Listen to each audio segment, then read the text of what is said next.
लेकिन दुर्भाग्य यह है, मुझे कहने की हिम्मत दीजिएगा, जिस कश्मीर के माननीय मुख्यमंत्री तक ये कहते हो कि मुझे ऑटोनॉमी चाहिए, मुझे ऑटोनॉमी भी उस तरह से चाहिए जैसे कि अलग कंट्री को पूरी स्वायत्तता दे दी गई हो।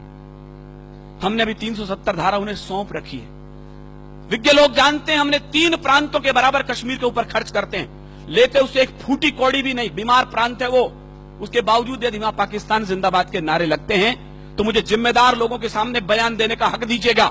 और शायद मैं पहली बार बोल रहा हूं जिम्मेदार लोगों, तो मेरी हिम्मत को दाद दीजिए, मैं कहां खड़ा हूं और किसके सामने क्या बयान देने जा रहा हूं। कश्मीर वो बेवफा औरत हो चला है जो खाता हमसे है, पीता हमसे है, पहनता हमसे है और नैन मटक के पड़ोसी से करना चाहता है।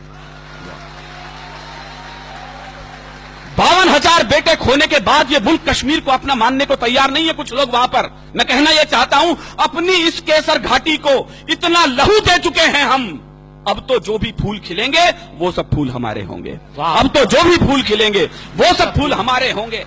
और फारूक साहब, आपके बयानों पर 4 टिप्पणी कहते मैं अपनी बात शुरू करता हूं कि अलग देश की मांग नहीं, ये देशद्रोह का नारा है।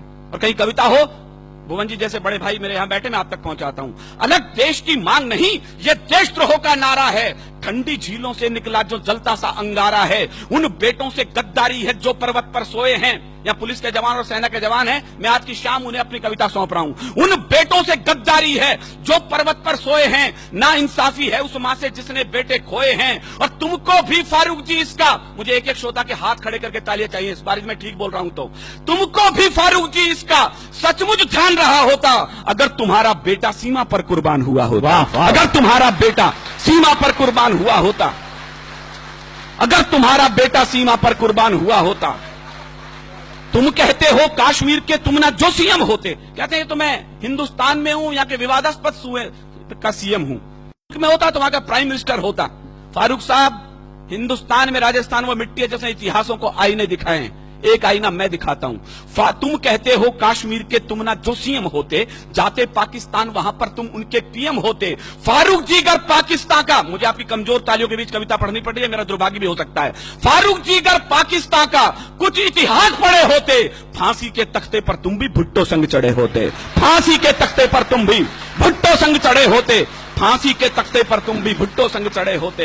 ये तो हम हैं जो गद्दारों को कुर्सी दे देते हैं, आस्तीन के सब सांपों को छाती पर सह लेते हैं। कोई रण में जीती भूमि भी वापस कर देता है, कोई सेना के लोहू से शाही को धो देता है, कोई मजहब के नारों से अलग देश बंटवाता है, कोई उग्रवादियों से जाकर हाथ मिलाता है। लेकिन ये तो हम लोगों की, मुझे केवल इशारे में नाम नहीं लेना, बोलना है, लेकिन ये तो हम लोगों की सब किस्मत में होना था। कुछ ऊंचे लोगों की गलती जीवन भर को ढोना था, कुछ ऊंचे लोगों की गलती जीवन भर को रोना था, कुछ ऊंचे लोगों की गलती जीवन भर को ढोना था। अच्छा होता, पता नहीं कितने लोग समझेंगे, अच्छा होता अगर पटेल कुछ लोगों को झटका देते, कुछ को आजादी मिलते ही फांसी पर लटका देते, कुछ को आजादी मिलते ही फांसी पर लटका देते। फिर ना कश्मीर का झंझट ना खूनी होली होती, फिर ना कश्मीर का झंझट ना खूनी होली होती, ना बंदूकों के साये में मेहंदी और रोली होती। अगर कबूतर श्वेत नहीं, यहां गुरु गोविंद सिंह के बेटे बैठे, मैं इनकी पगड़ी को गुरुद्वारा मान करके प्रणाम करना चाहता हूं। संजय ने अभी बताया, चुटकुलों की कौम बना के रख दिया हमने सरदारों को। माफ करें साहब, ये बलिदानों की सबसे बड़ी कौम थी। हमारे बड़े कवि बताते हैं 123 ऑथेंटिक फांसी हुई है पहले स्वाधीनता संग्राम में। आपकी तालियां इस बात को फख्र से बड़ा कर सकती है उनके बलिदान को कि 83 बेटे सिख मां की कोख ने दिए थे उसके लिए। क्या बात। हरिओम जी लिखते हैं, हम कर्जा खाए बैठे हैं गुरु गोविंद की कुर्बानी का, हम क्या एहसान चुकाएंगे उनकी आंखों के पानी का। हम उनकी गणना करते हैं आजादी के आधारों में, जिनके आगे जिनके 2-2 बेटे चिन गए दीवारों में, जिनके आगे जिनके 2-2 बेटे चिन गए दीवारों में। चापेकर बंधुओं के अलावा केवल दूसरा बलिदान गुरु गोविंद सिंह के परिवार से आता है। 4 बेटे थे, चारों के चारों युद्ध में और चमकौर के युद्ध में बलिदान हुए। 2 बेटे सरहिंद की दीवार में चिनवा दिए, 2 बेटे चमकौर के युद्ध में बलिदान हुए। रणक्षेत्र से दोनों बेटे आए मां के पास, मां प्यास लगी है।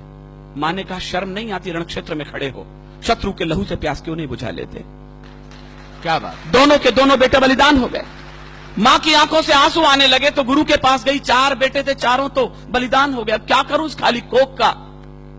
जो उत्तर दिया गुरु गोविंद सिंह ने, मेरे रोंगटे खड़े होते हैं। देश धर्म के वास्ते वार दिए सुच्चार, मत बजाना विनीत चौहान की कविता पर तालियां। यदि उठ सके तो उन बलिदानियों के नाम उठे जिनकी बदौलत आज हम यहां खड़े हैं। देश धर्म के वास्ते वार दिए सुत चार, अरे चार मरे तो क्या हुआ, ये जीवित कई हजार। वाह वाह, चार मरे तो क्या हुआ, ये जीवित भाई, कई क्या बात है हजार। विनीत भाई, चार वाह, मरे वाह। तो क्या हुआ, ये जीवित कई हजार। वाह। अगर कबूतर श्वेत नहीं, मेरे इशारे की भाषा, मेरी मजबूरी देखिए मुझे किन लोगों के सामने क्या बोलना है और अपनी बात भी कहनी है। एक आग का दरिया है और तैर के जाना है। मुझे दोनों पक्ष प्रतिपक्ष के लोग बैठे हैं और अपनी बात कहनी है। अगर कबूतर श्वेत नहीं, मैं आपकी बौद्धिकता पर छोड़ता हूं, इशारे पर अपनी बात कहता हूं। अगर कबूतर श्वेत नहीं, हम गुरु के बाद छोड़ देते तो लाहौर कराची को हम दिल्ली तलक जोड़ देते। वाह, वाह, तो लाहौर कराची को हम दिल्ली तलक जोड़ देते। अब भी अटल इरादे लेकर भारत के लोगों जागो, शांति मंत्र की पूजा छोड़ो, दुश्मन पर गोले दागो। शांति मंत्र की पूजा छोड़ो, दुश्मन पर गोले दागो।